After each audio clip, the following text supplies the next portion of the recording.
proyectos de mantenimiento y los proyectos de rehabilitación con sus propias definiciones cada uno.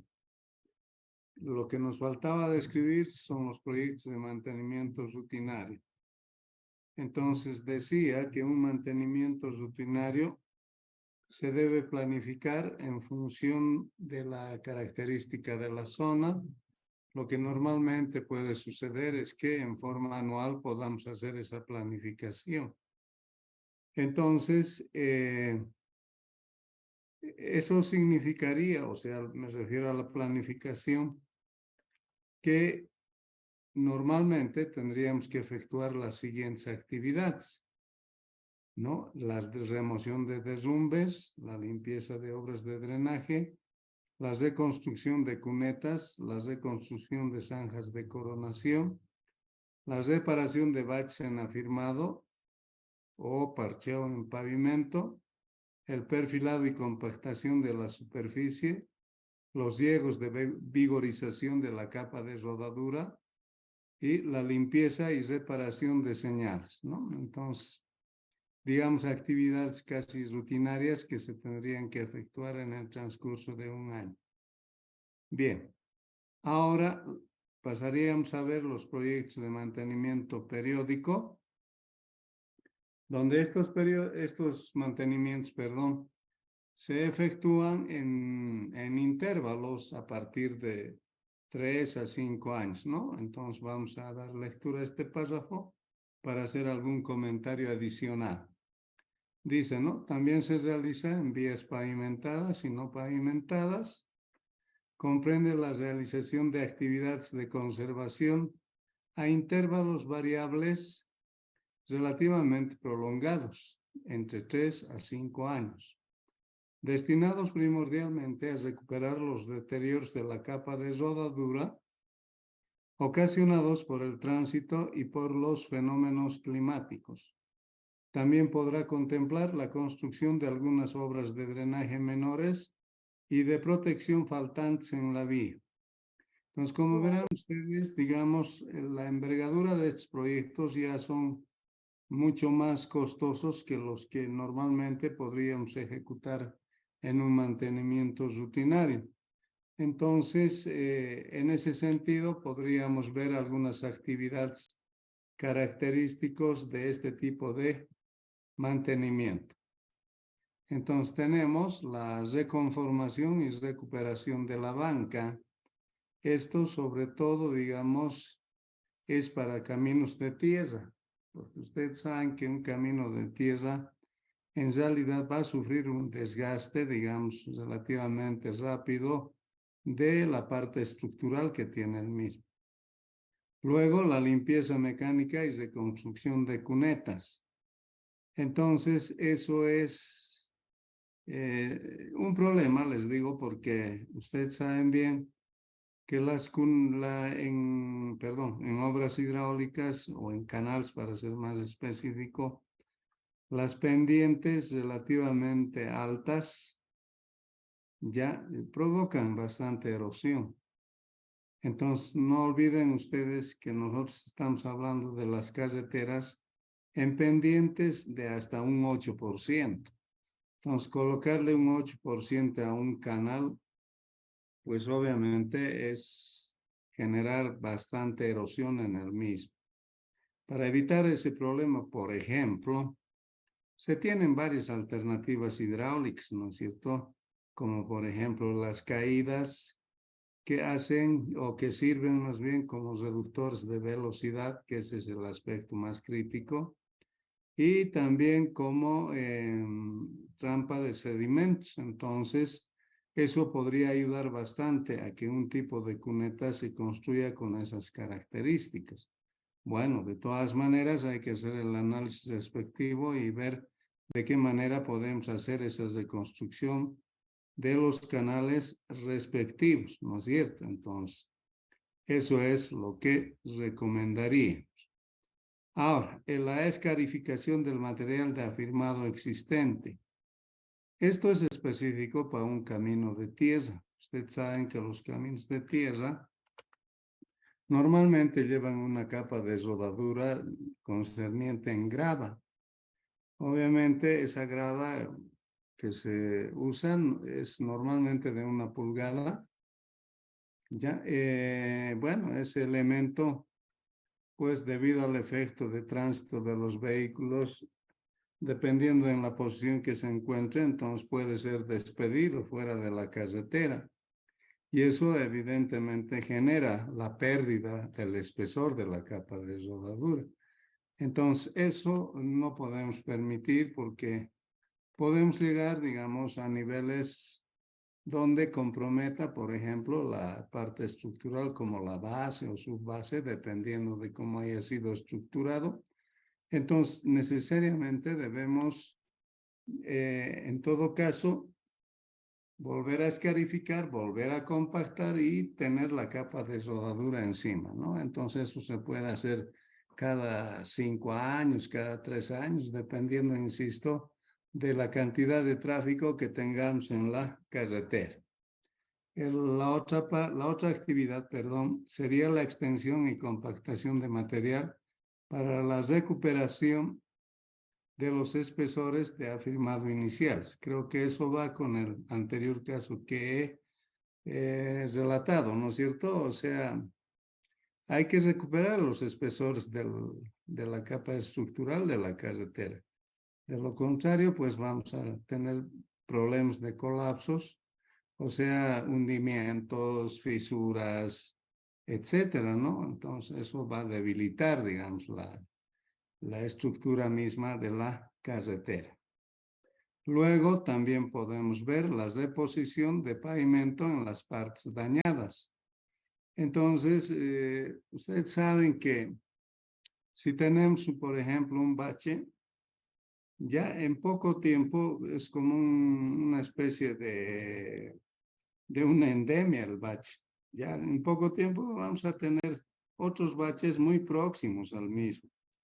Entonces, eso hace que comprometa bastante a la parte estructural de la carretera. En ese sentido, entonces lo que hay que hacer es sacar todo ese sector, o sea, ya en dimensiones mayores, y obviamente hacer la reposición respectiva que merece para mantener las características de la carretera, ¿no? Entonces, eso siempre es normal hacer y efectuar. Luego tenemos la reconstrucción de obras de drenaje. Entonces, en las carreteras habíamos indicado que los tiempos de vida útil de los diferentes elementos son diferentes. Ya, por ejemplo, en cuestión de obras de drenaje, se asume que solamente pueden tener una vida útil entre 5 a 10 años. De la capa estructural, más o menos se estima una vida útil entre 10, 15 o 20 años. Y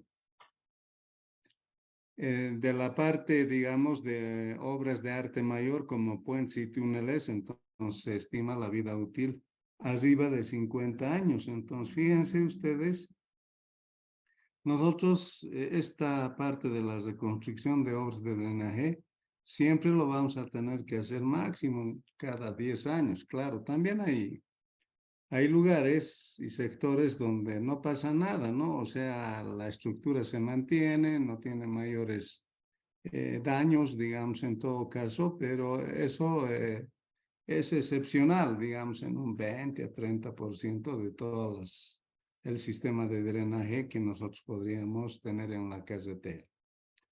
Luego tenemos la construcción de obras de protección y drenaje menores.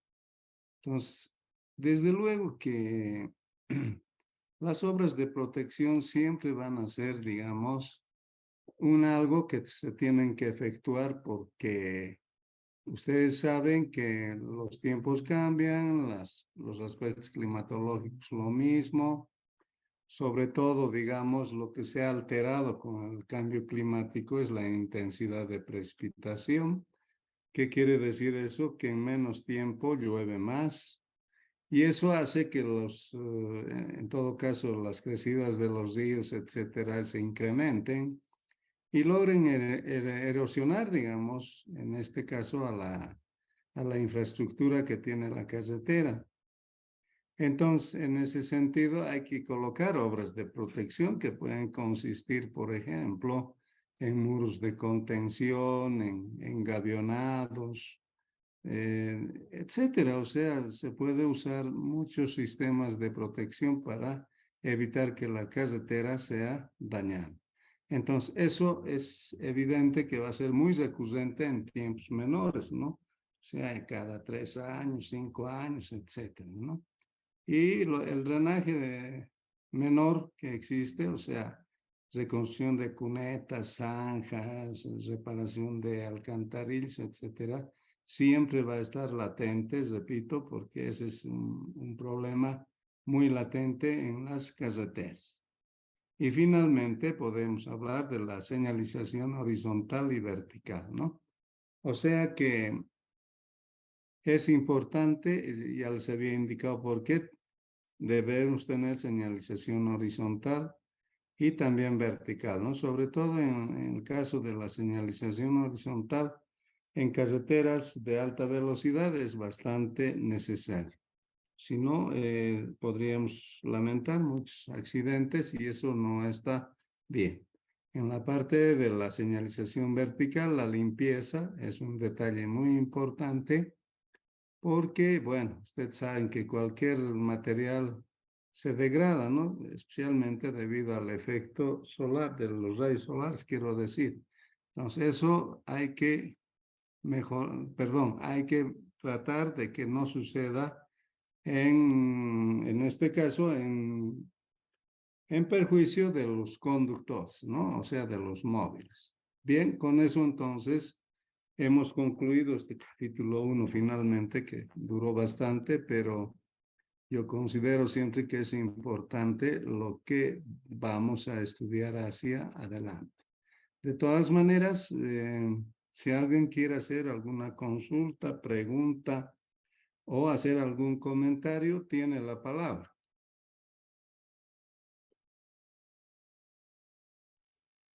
Buenas noches, ingeniero. Buenas noches, le escucho. Disculpe, respecto al viaje de estudios o al proyecto que se va a hacer, ¿podríamos un poquito conversar sobre eso? Bueno, conversaremos, pero por favor un ratito. No sé si les he dado a conocer alguna intención del viaje de estudios. Les he dado a conocer la ruta que podríamos abarcar. Perdón. No, Sí, al anterior ingeniero, nos dio dos solo routes, nos ingeniero. Pero ahora votaremos. Pues, ¿qué queremos hacer? Creo que tenemos un buen número de asistentes. Entonces votaremos si queremos viajar o queremos, obviamente, solamente hacer ese proyecto adicional que consistiría en un trabajo de campo, ¿no? Entonces, tienen la opción ustedes de elegir. Entonces, hagamos la votación con la manito, ¿sí? Podemos usar ese medio que está disponible en el Zoom. ¿Estamos de acuerdo? Les pregunto, ¿no? Para evitar cualquier situación que no esté bien. ¿Qué dicen, jóvenes?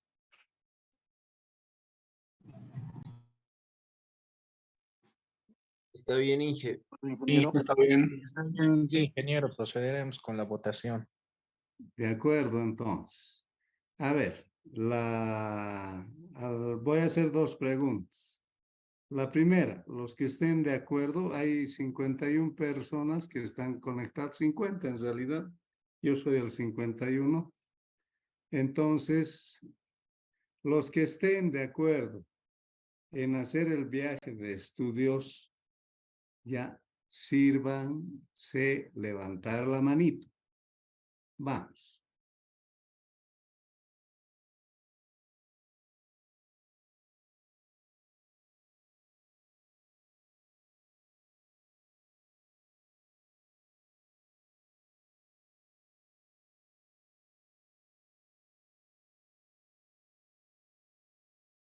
Estoy esperando, voy a dar 15 segundos más para que los razonen.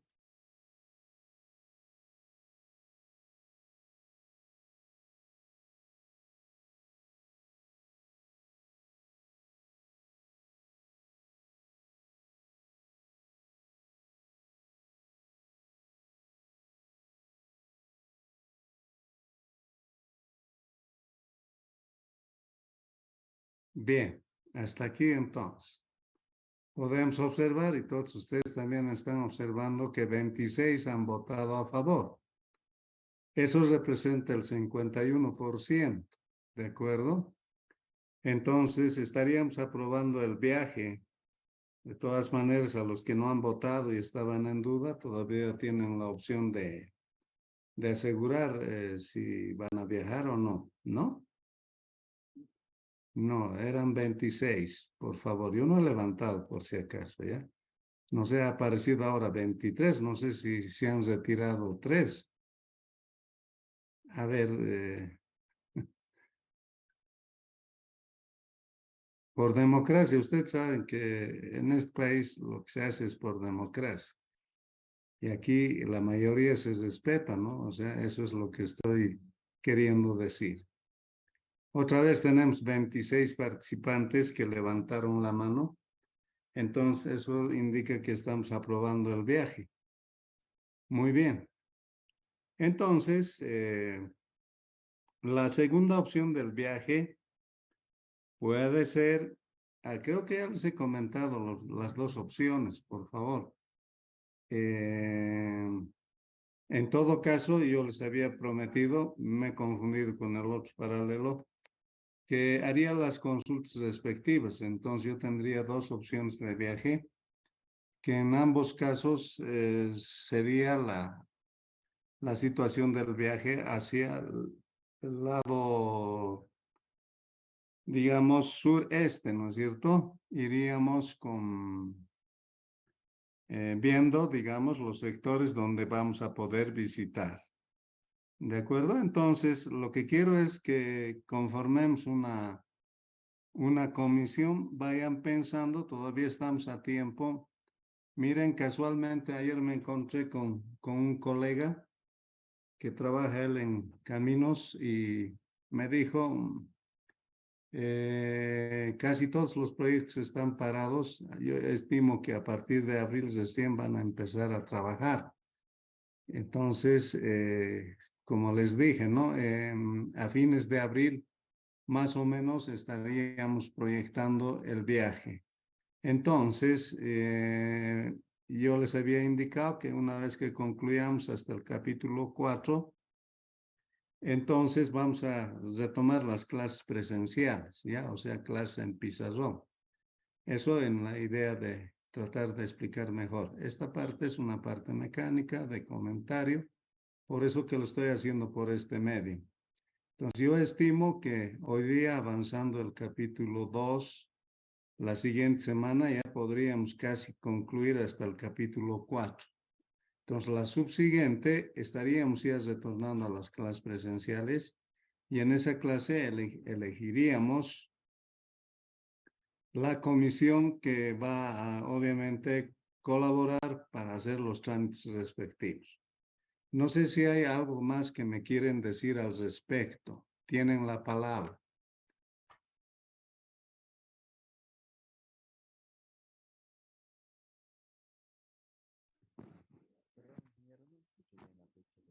¿Alguien quiere hacer alguna consulta? Bien, creo que ha quedado todo claro, ¿no? Entonces quedaríamos en el viaje y en esa dirección nos hemos de mover para hacer el mencionado viaje. Les agradezco y bueno, vamos a pasar entonces al siguiente capítulo.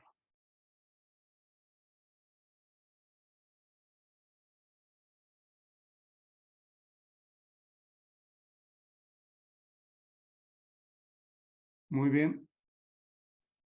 Entonces estaríamos hablando del capítulo 2, cuyo título es Resistencias al movimiento.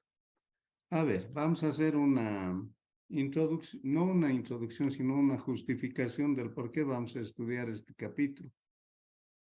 Lo que sucede es que las resistencias al movimiento son muy importantes al momento de hacer el diseño de una carretera o camino. ¿En qué sentido? O sea, todo depende sobre todo de la antigüedad del parque automotor. O sea, si el parque automotor es bastante antiguo, bueno, tiene elementos, digamos, muy antiguos, como sucede en nuestro caso de nuestro departamento, para ser más específico. Entonces, requerimos tomar en cuenta ese criterio al momento de hacer el diseño de la carretera. Ya les había indicado que lo que pretendemos nosotros con un diseño geométrico es hacer que los vehículos transiten, obviamente, a la velocidad de proyecto que vamos a hacer el diseño. Y no vamos a forzar, digamos, que algunos vehículos pues no van a lograr, digamos, hacer una circulación eficiente. ¿Qué quiero decir con eso?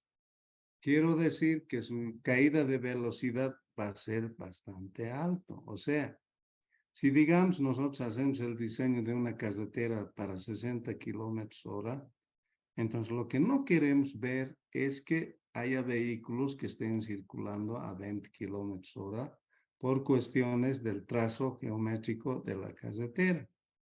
O sea, fíjense ustedes, en ese caso tendría yo una caída de 60 a 20, 40 kilómetros hora. Eso es muy alto. La AASHTO recomienda que las caídas de velocidad no superen los 15 kilómetros hora. Ahora, evidentemente en nuestra norma de la ABC hay un criterio que se puede considerar con caídas de hasta 40 kilómetros hora, ¿ya? Pero eso no es razonable. En el siguiente criterio, ¿qué pasa, por ejemplo, si yo tengo una carretera de 40 kilómetros hora, estoy diseñando y como que muchas de las carreteras tienen esa velocidad, ¿ya? Entonces, si me admite 40 kilómetros de caída, entonces 40 menos 40 es cero, ¿no ve? ¿Qué quiere decir eso? Que el vehículo se va a parar. Entonces, eso es lo que no queremos que suceda. O sea, ¿para qué vamos a hacer diseño si vamos a tener ese tipo de coyunturas? ¿No es cierto? Entonces, un poco tenemos que ser más flexibles en la situación de que nuestro análisis tiene que ser tan lógico que obviamente tenemos que permitir que los vehículos puedan circular sin mayores dificultades. Y no lo digo eso por decir. A ver, sin ir lejos, ustedes toman un vehículo acá o quieren tomar un taxi para ser más concreto y le dicen lléveme a una parte alta de la ciudad. Les dicen no le voy a poder llevar porque mi vehículo no tiene la capacidad de ascender pendientes fuertes. Listo, ¿no ve? Entonces ahí se queda. ¿Y qué pasa, digamos, con la cuestión de los vehículos usados? En más de las veces, no siempre es así, pero en más de las veces, ¿dónde van a parar los vehículos usados? Al área rural, ¿verdad? Sí, donde necesariamente lo van a usar para hacer algunos trabajos, etcétera, que vayan de la ciudad al sector de la comunidad o la población respectiva. Y si dicha población está relativamente, digamos, ubicada geográficamente en un sector montañoso, pues no va a poder llegar el vehículo, ese es el problema. Entonces eso tenemos que ver, ¿no? O sea, tenemos que cuidar, tenemos que ser más, digamos en este caso, un poco más congruentes en lo que vamos a hacer. Si no, no tiene sentido pues, hacer diseño geométrico, ¿ya? Entonces, por esa razón vamos a estudiar este capítulo.